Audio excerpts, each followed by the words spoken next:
Sin, Satan, and Death, How the Three Relate, written by Kelli Kolev. Part 6, Chapter 1 continued. This perverse reaction reminds us that the root of sin is sinfulness and rebellion against God. Their sacrifices and rituals for cleansing, listed in the Pentateuch, remind us of the gravity of sin. Transgressions are more than mistakes. The Bible never dismisses a sin simply because it was done by someone young or ignorant, or because it was done some time ago. Sin pollutes the sinner, and the law requires the pollution be removed. One chief motive of the penal code is to remove the evil from the land. Sin also offends God, and the law requires atonement through sacrifices, in many of which a victim gives his life blood for an atonement. The biblical terminology of sin, the vast terminology within its biblical context, suggests that sin has three aspects: disobedience to or breach of law, violation of relationships with people, and rebellion against God,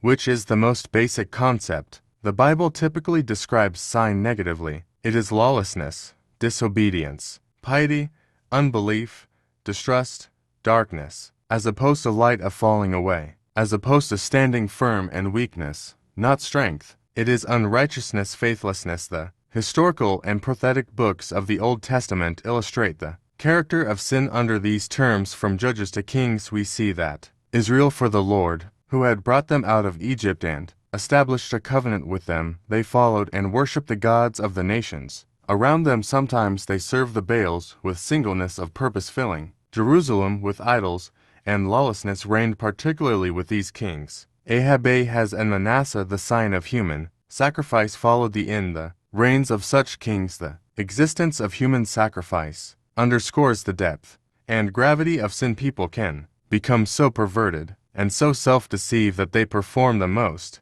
unnatural and heartless crimes, thinking them to be worship. Isaiah rightly says they call evil good and good evil. Later, the Pharisees, utterly sincere yet hypocritical, because self-deceived, this sin by killing not their children but their Maker, and calling it an act of service to God. Many kings compounded their sin by rejecting and sometimes persecuting the prophets who press God's conventional claims. Ahaz even spurred God's free offer of deliverance from invasion. He thought he had arranged his own deliverance through an alliance with Assyria and its gods. Not all kings were so crass. Many tried to serve the Lord as they chose in forbidden manners. Others attempted to serve God and the Baals at once. The kings in question may have called it diplomacy. The prophets called it adultery. Other prophets decried the social character of sin. They sell the righteous for silver and the needy for a pair of sandals. They trample on the heads of the poor as upon the dust of the ground, and they deny the oppressed. End of Part 6.